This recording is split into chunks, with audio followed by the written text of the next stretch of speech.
Hello my dear students, आज मैं आपको चैप्टर 2 सॉल्यूशन का एक मोस्ट इंपॉर्टेंट टॉपिक कराने जा रहा हूं जिसका नाम है Van Hoff factor. Van Hoff एक ऐसे साइंटिस्ट थे केमिस्ट्री में जिनको सबसे पहला नोबेल प्राइज मिला था। सबसे पहला नोबेल प्राइज। ये बहुत ही जबरदस्त साइंटिस्ट थे केमिस्ट्री के पॉइंट ऑफ व्यू से। आयनिक कंपाउंड के लिए ये रिसर्च करते थे। ऑस्मोटिक प्रेशर जो कॉलिगेटिव प्रॉपर्टीज की एक प्रॉपर्टी है, उसको इन्होंने ही इन्वेंट किया था। कहने का मतलब ये हुआ कि जो आपके घर में आरओ लगे होते हैं, रिवर्स ऑस्मोसिस का फिनोमेनन, वो सारे के सारे डिस्कवर किए थे वैन टॉप सर ने। तो आप जो शुद्ध पानी पीते हैं वो वैन टॉप सर की आपके ऊपर देन है। तो इनको एक बार शुक्रिया करके स्टार्ट करते हैं अपना ये प्यारा सा लेक्चर पार्ट 5।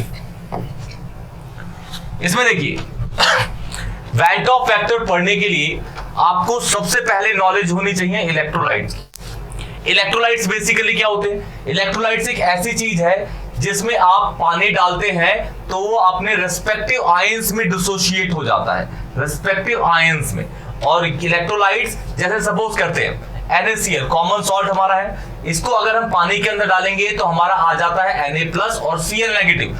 Na+ कैटायन हो गया, Cl नेगेटिव हो गया आपका एनायन। तो ये इलेक्ट्रोलाइट जिसमें आप पानी डालेंगे, डाइल्यूशन करेंगे, हाइड्रेशन करेंगे, हाइड्रोलिसिस करेंगे, सारे वर्ड एक ही हैं। Hydration, hydrolysis, addition of water, ये सब कुछ। डाइल्यूशन भी वर्ड वही है, पानी ऐड करना। जब किसी भी इलेक्ट्रोलाइट में आप पानी ऐड करेंगे तो वो अपने रेस्पेक्टिव आयंस में डिसोशिएट हो जाता है। वो होता है क्या? इलेक्ट्रोलाइट। देखिए जरा,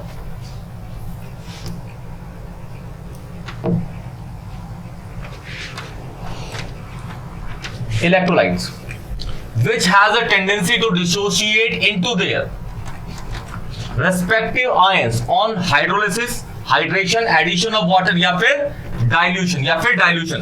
अब इसके एग्जांपल्स देखते हैं इलेक्ट्रोलाइट्स के। आपका सपोज हो गया HCl, H2SO4, NaOH, NaCl। ये सिंपल वाले एग्जांपल है, हार्ड वाले भी कराऊंगा, देखिए आगे। इसको हम डालते हैं एक्वस के अंदर। AQ मतलब एक्वस। एक्वस होता है बहुत सारा पानी। Excess of water is known as aqueous medium. Clear? इसको भी एक्वस में डालते हैं, इसको भी एक्वस में, इसको भी एक्वस में। ये आपका एसिड है, ये एसिड है, ये बेस है, ये सॉल्ट है। एसिड, बेस, सॉल्ट्स आपके इलेक्ट्रोलाइट हो सकते हैं। डाइल्यूट वाटर आपका इलेक्ट्रोलाइट नहीं है क्योंकि उसमें आयंस ही नहीं होते। लेकिन टैप वाटर, रेन वाटर, ये सब किस कैटेगरी में आते हैं? इलेक्ट्रोलाइट, क्योंकि वो आयनिक होते हैं। पानी में अगर आप एक वायर डाल दे जिसमें करंट है तो पूरे पानी के अंदर आपका करंट फैल जाता है। क्यों? क्योंकि उसके अंदर H+ और OH नेगेटिव आयन होते हैं। क्या होते हैं? H+ और OH नेगेटिव आयन होते हैं। इसको डिसोशिएट करके देखते हैं। देखिए, इसमें पानी डाला तो ये H+ एक्वस के अंदर और Cl नेगेटिव एक्वस के अंदर कन्वर्ट हो जाएगा। दूसरा वाला H2SO4 है, इसमें कितने H है? 2 H है, तो इसमें 2 H+ निकलेंगे। 2 मोल्स ऑफ H+, किसमें? एक्वस में, प्लस SO4 2 नेगेटिव एक्वस में। NaOH, Na+ एक्वस के अंदर, दूसरा OH नेगेटिव एक्वस के अंदर। NaCl, Na+ एक्वस के अंदर प्लस Cl नेगेटिव एक्वस के अंदर। तो इलेक्ट्रोलाइट्स क्या होते हैं? समझ गए आप? एक ऐसी चीज जिसमें आप पानी डालते हैं तो अपने रिस्पेक्टिव आयंस में डिसोशिएट हो गया। ये दिख रहे हैं आपके डिसोशिएशन है। ये डिसोशिएट होने से पहले पानी डालते ही, पानी मतलब एक्वस, बहुत सारा पानी इज एक्वस मीडियम। पानी डालते ही ये अपने आयंस में रिस्पेक्टिव आयन, क्योंकि इसके रिस्पेक्टिव आयन यही दो है, इसके रिस्पेक्टिव आयन ये दो है, इसके हैं ये, इसलिए रिस्पेक्टिव आयंस की बात हो रही है। मतलब कोई भी रैंडम आयन नहीं आएगा, जो उसके अंदर आयन है वही आएगा भाई। तो बढ़ते हैं नेक्स्ट स्लाइड पे। देखिए, ये है आपका टाइप्स ऑफ इलेक्ट्रोलाइट। दो तरह के आपके पास इलेक्ट्रोलाइट्स होते हैं।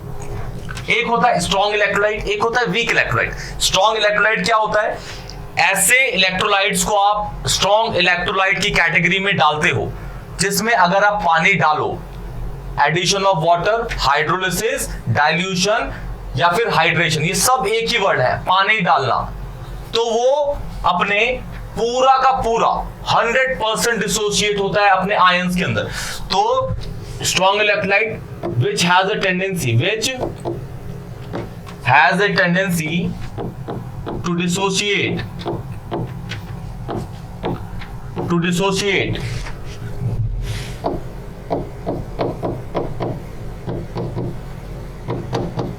100% या 100% की जगह आप कंप्लीटली भी कह सकते हैं,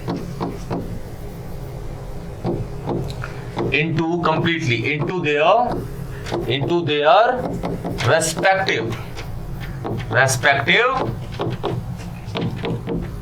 ions called strong electrolyte। Example के तौर पे देखिए, इलेक्ट्रोलाइट्स दुनिया में बहुत तरीके के होते हैं।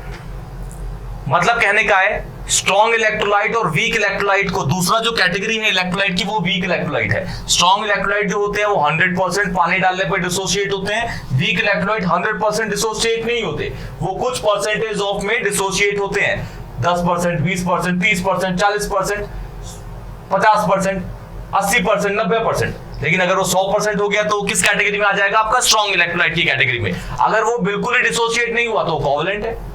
ऐसे कंपाउंड जो पानी डालने पे डिसोसिएट नहीं होते वो आपके होते हैं कोवलेंट कंपाउंड। क्या होते हैं? Covalent compound. जो 100% डिसोसिएट होते हैं स्ट्रॉन्ग, और 0 से 1 के बीच में लाई करते हैं, वो किस कैटेगरी में आते हैं? आपके वीक इलेक्ट्रोलाइट्स की कैटेगरी में। दुनिया में बहुत तरीके के इलेक्ट्रोलाइट है, स्ट्रॉन्ग और वीक को मिला के कह रहा हूं।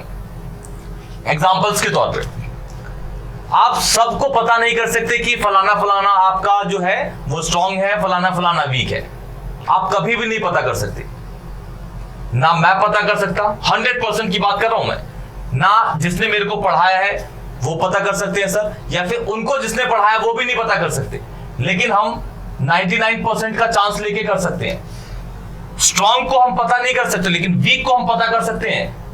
99% चांसेस पे वीक को हम आइडेंटिफाई कर सकते हैं कि ये वाला है आपका वीक इलेक्ट्रोलाइट। तो दूसरा वाला कौन सा होगा भाई? स्ट्रॉन्ग ही होगा। आप वीक को पहचान लेंगे तो स्ट्रॉन्ग आपको पता चल जाएगा। वीक को पहचानने का मैं आपको ट्रिक बताता हूं, बहुत इजी ट्रिक है। चलिए पहले दोनों के एग्जांपल एक साथ कर लेंगे, इसके भी लिख देता हूं। क्या है ये? Weak electrolyte which dissociate into their dissociate partially into their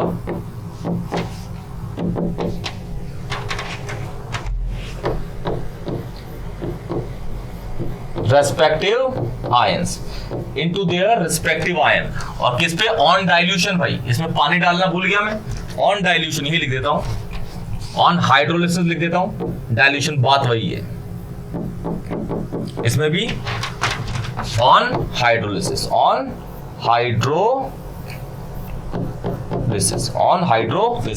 ये हाइड्रोलिसिस है, पानी डालना।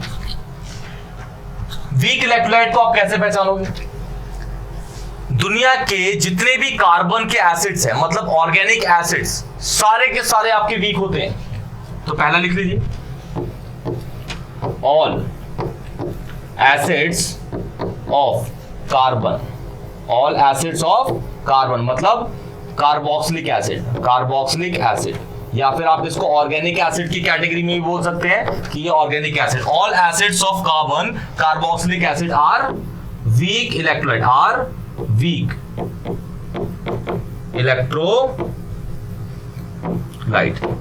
इलेक्ट्रोलाइट। एग्जांपल के तौर पे HCOOH, ये होता है मिथेनोइक एसिड। जब चींटी डंक मारती है तो बॉडी में आपके यही एसिड इंजेक्ट करती है, इसका नाम होता है मिथेनोइक एसिड या फिर फॉर्मिक एसिड। क्या होता है? मिथेनोइक या फॉर्मिक एसिड। दूसरा CH3COOH, ये है आपका सिरका, विनेगर, एसिटिक एसिड या फिर इथेनोइक एसिड। सारे नाम आपको याद रखने हैं ऑर्गेनिक केमिस्ट्री के रिस्पेक्ट में। और बढ़ते हैं COOH.2H2O, ये वाला जो है इसे हम कहते हैं ऑक्सैलिक एसिड। क्या कहते हैं? Oxalic acid. क्या कहते हैं इसको? Oxalic acid. ये सारे कार्बन के, एक और लिख देता हूं, देखिए H2CO3, इसे कहते हैं carbonic acid. H2CO3 carbonic acid, ये भी किस? वीक इलेक्ट्रोलाइट की कैटेगरी में आता है। तो आप समझ गए सारे के सारे जो कार्बन के एसिड्स हैं वो सारे के सारे क्या होते हैं? Weak electrolyte. दूसरा आप कैसे पहचानेंगे, दूसरा देखिए, ऑल एसिड्स ऑफ पी मतलब phosphorus, all acids of phosphorus are weak electrolyte, are weak electrolyte. Example यहां लिख देता हूं, S3PO3, H2PO3, H3PO4 and ETC। बहुत सारे हो सकते हैं भाई, बहुत सारे। ये जो है ये सारे फॉर्मूलेज आपको पी ब्लॉक में पढ़ने थे 15th ग्रुप एलिमेंट्स में, लेकिन पूरा का पूरा सीबीएसई ने उस चैप्टर को ही हटा दिया है। लेकिन फिर भी जितना हो सके हम कराएंगे आपको। बढ़ते हैं आगे, देखिए आप वीक इलेक्ट्रोलाइट समझ गए हैं, जो पानी में डालने के बाद पार्शियली डिसोसिएट होते हैं। और वो पहचानेंगे कैसे, कार्बन के सारे एसिड जो होते हैं वो वीक होते हैं, दूसरा फास्फोरस के एसिड्स। एग्जांपल आपके सामने, ये कार्बन के एसिड्स हो गए, ये वाला हो गया किसका, फास्फोरस के, एग्जांपल्स के तौर पे। अब जो बाकी है वो देखते हैं। स्ट्रॉन्ग में H2SO4 स्ट्रॉन्ग हो गया भाई, नाइट्रिक एसिड स्ट्रॉन्ग हो गया, HCl स्ट्रॉन्ग हो गया, NaOH स्ट्रॉन्ग हो गया। ये तो बेस है लेकिन फिर भी क्या फर्क पड़ता है, स्ट्रॉन्ग है भाई। NaCl दुनिया में बहुत सारे हैं भाई, ये एक और लेते हैं चलिए, K2SO4, पोटेशियम सल्फेट, ये सारे के सारे जो होते हैं वो स्ट्रॉन्ग इलेक्ट्रोलाइट की कैटेगरी में आते हैं। किसके, स्ट्रॉन्ग इलेक्ट्रोलाइट की कैटेगरी में। देखिए बहुत मेहनत करते हैं, चैनल को सब्सक्राइब करिए, हमारे प्यारे से चैनल स्टडी क्लब 24/7 को। कोई भी डाउट हो तो कमेंट सेक्शन में बताइए, वीडियो को लाइक करिए, हमें सपोर्ट करिए, और हम आपको ऐसे ही अच्छे अच्छे वीडियोस प्रोवाइड कराएंगे। मैं और मेरी पूरी टीम आपको 12th के बोर्ड के लिए बिल्कुल बेहतरीन तरीके से आपको प्रिपेयर कर देगी। तो बढ़ते हैं आगे, देखिए स्ट्रॉन्ग और वीक आपका हो गया। बढ़ते हैं आगे की स्लाइड पे।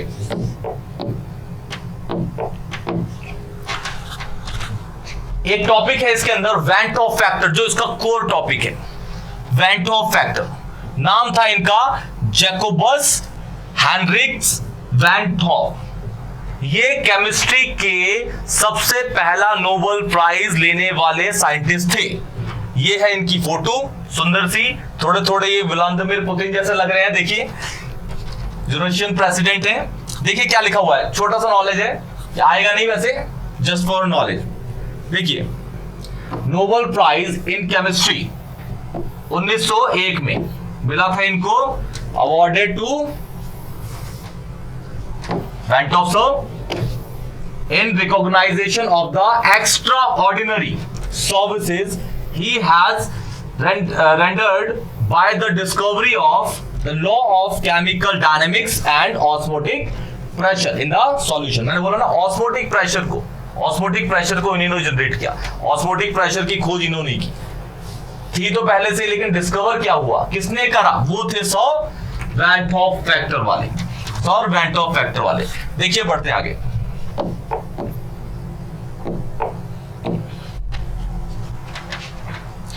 देखिए वैन टॉप फैक्टर क्या है, ध्यान से देखिए, इसकी कैलकुलेशन भी कराऊंगा आपको मैं, पूरे किस तरीके से आप वैन टॉप फैक्टर को कैलकुलेट कर सकते हैं, स्ट्रॉन्ग इलेक्ट्रोलाइट या फिर आपका हो वीक इलेक्ट्रोलाइट, दोनों के लिए कराऊंगा। देखिए वैन टॉप फैक्टर जिसको डिनोट करते हैं आई से, वैन टॉप फैक्टर जिसको डिनोट करते हैं आई से, gives the extent of the association और dissociation of the solute particle, और ये solute इलेक्ट्रोलाइट होगा भाई, इलेक्ट्रोलाइट solute की जो पानी में डालते ही घुल जाते हैं। अगर पूरा घुल गया तो स्ट्रॉन्ग, कम घुला तो या फिर पार्शियली घुला तो वीक इलेक्ट्रोलाइट कैटेगरी में आता है। इन द सॉल्यूशन मतलब पानी डालने पे सॉल्यूशन बन जाएगा। इट में we define as the ratio of observed, दो चीजें हैं देखिए, एक वर्ड है अल्फा, डिग्री ऑफ डिसोसिएशन आपने equilibrium, chemical equilibrium 11th class में पढ़ा होगा, alpha degree of dissociation, beta degree of association होता है, लेकिन आपके एनसीईआरटी के अंदर alpha he degree of dissociation और डिग्री ऑफ एसोसिएशन दोनों के लिए दे रखा है अल्फा ही। लेकिन जब आप फर्दर स्टडी करेंगे तो आपको दिमाग में फिट बैठा के रखिए, degree of dissociation alpha, degree of association is beta होता है। इसके 3 फॉर्मूलेज आपको दिमाग में छाप के रखने हैं। पहला ये आई लिखा हुआ है, और ये भी आई के लिए। पहला, एक्सपेरिमेंटल कॉलिगेटिव प्रॉपर्टीज, जिसको हम क्या कहते हैं, ऑब्जर्व। कौन सी, ऑब्जर्व। दूसरा, इसकी रेशियो में किसके है, कैलकुलेटेड या फिर नॉर्मल कॉलिगेटिव प्रॉपर्टी, ये पहला फॉर्मूला है। दूसरा, नॉर्मल मॉलिक्यूलर मास, जिसको हम कैलकुलेटेड बोलेंगे। फिर इसके जो रेशियो में है वो है एक्सपेरिमेंटल मॉलिक्यूलर मास, ऑब्जर्व वाला होगा। ये calculated upon observe, calculated upon observe, ठीक है। तीसरा, ये आई है। इस वाले फॉर्मूले को इस्तेमाल करूंगा मैं आई निकालने के लिए, जो आगे की स्लाइड्स हैं। देखिए, number of particles after dissociation और एसोसिएशन और डिसोसिएशन। फिर रेशियो में क्या है, number of particle initially present. Initially मतलब ऊपर वाला जो होगा वो आफ्टर वाला होगा, नीचे वाला जो होगा वो किसके, बिफोर का होगा। मतलब जो मैं अभी डिसोसिएशन करूंगा, स्ट्रॉन्ग हो या वीक हो, जो ऊपर लूंगा वो डिसोसिएट होने के बाद, लेकिन सारे नंबर ऑफ मॉलिक्यूल्स को लूंगा जितने भी होंगे उसके अंदर, और नीचे किसके लूंगा, जो पहले थे, मतलब बिफोर में थे। क्या, बिफोर में थे। तो इसको याद रखिएगा, ये वाला आफ्टर ऊपर में, बिफोर वाला नीचे में। बढ़ते हैं, देखिए आगे।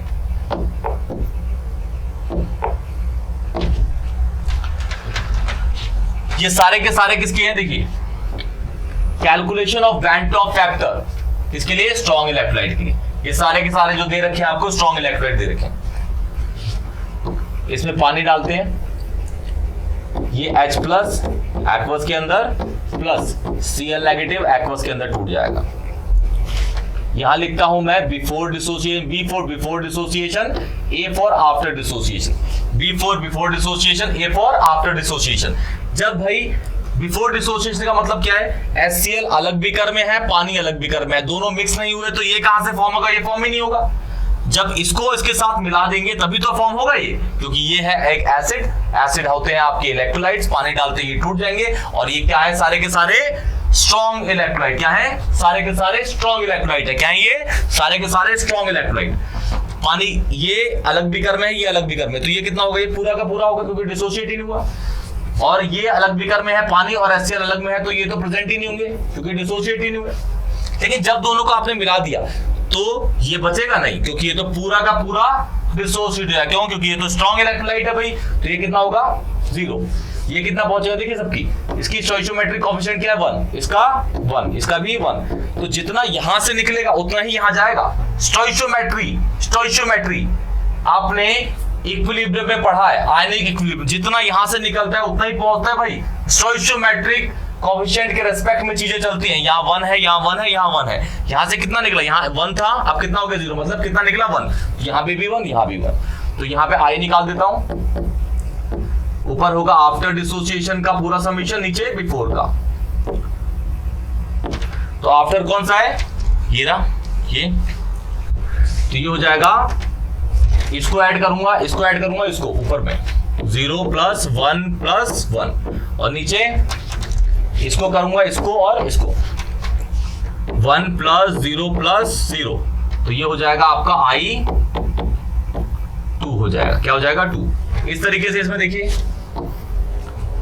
ये 2H प्लस एक्वस के अंदर प्लस SO4 2 नेगेटिव एक्वस के अंदर।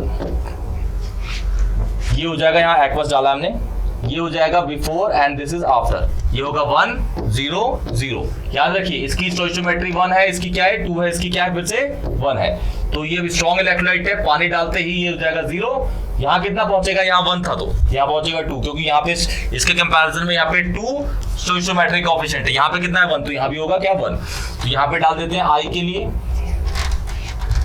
आफ्टर वाला नीचे है 0 प्लस 2 प्लस 1, और ऊपर वाला है 1 प्लस 0 प्लस 0, 3। इसका वैल्यू ऑफ क्या हो गया, 3। और ये वाला आपको ट्राई करिएगा, इसको मैं डिसोसिएट कर देता हूं। एक्वस में NH4 Cl एक्वस, यहाँ प्लस हो गया, और ये हो गया Cl नेगेटिव एक्वस में। क्लियर, इसको आपको ट्राई करिएगा। इसका आंसर बता देता हूं, आई आएगा वैसे 2, ट्राई करिएगा खुद। क्लियर, इसका आएगा 2। बढ़ते हैं वीक इलेक्ट्रोलाइट्स की साइड में, देखिए अब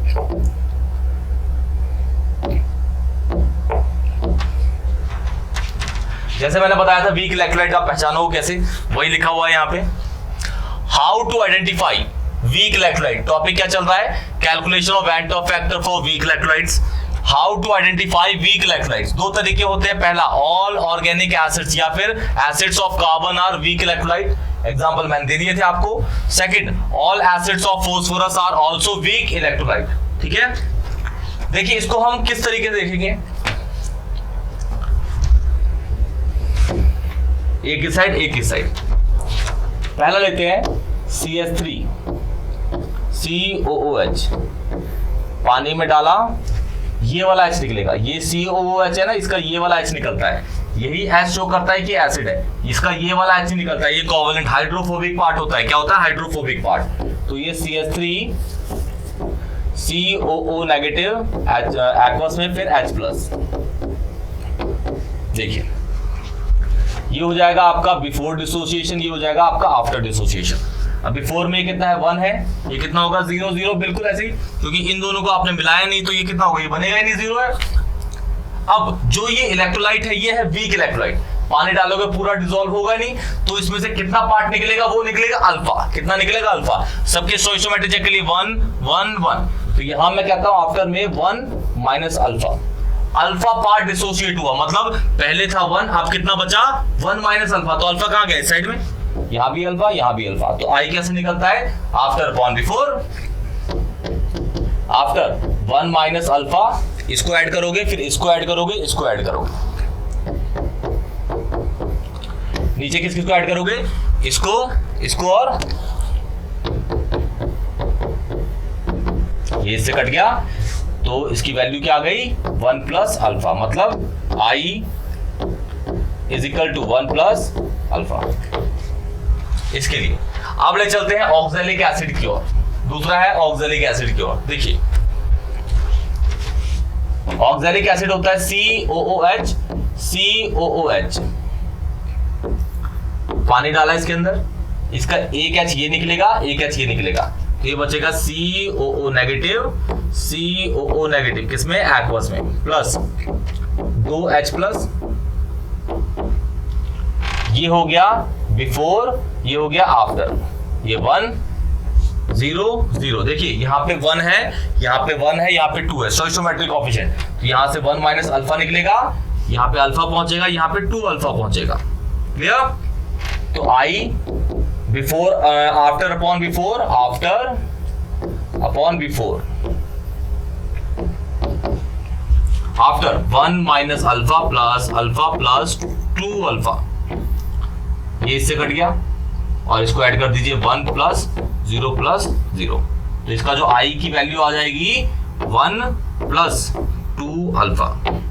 इस तरीके से आप निकाल सकते हैं। अल्फा आपको पता होगा, अल्फा 10% होगा, 20% होगा, 30%। अगर अल्फा हो गया आपका, अल्फा अगर 100% है, 100%, तो अल्फा की वैल्यू होगी 1। अगर अल्फा 90% है, क्या है 90%, तो वैल्यू होगी 0.9, क्लियर। तो अल्फा को इस तरीके से निकाल सकते हैं। अगर अल्फा की वैल्यू होगी 10% तो 0.1, अल्फा है 20% तो 0.2, 30% तो 0.3, 40% तो 0.4, 50% 0.5 हो गया, 60% 0.6 हो गया, 70% 0.7, 80% 0.8, 90% 0.9, और 100% तो वैल्यू हो जाएगी 1, और 0% हुआ तो अल्फा इज 0, मतलब कोवेलेंट है भाई। क्या है, कोवेलेंट। तो ये पूरा आपका कैलकुलेशन का तरीका था, इसको कर लीजिएगा ध्यान से वैन टॉप फैक्टर को। अब मैं नेक्स्ट वीडियो में आपको कॉलिगेटिव प्रॉपर्टीज के साथ वैन टॉप को रिलेट करके इसके न्यूमेरिकल्स कराऊंगा, बताऊंगा किस तरीके से आप वैन टॉप फैक्टर को कॉलिगेटिव प्रॉपर्टीज के साथ लिंक कर सकते हो। क्या कर सकते हो, लिंक करके सॉल्व कर सकते हो। तो आज के लिए ये लेक्चर यहीं खत्म होता है। प्रणाम सबको, टेक केयर, बाय बाय।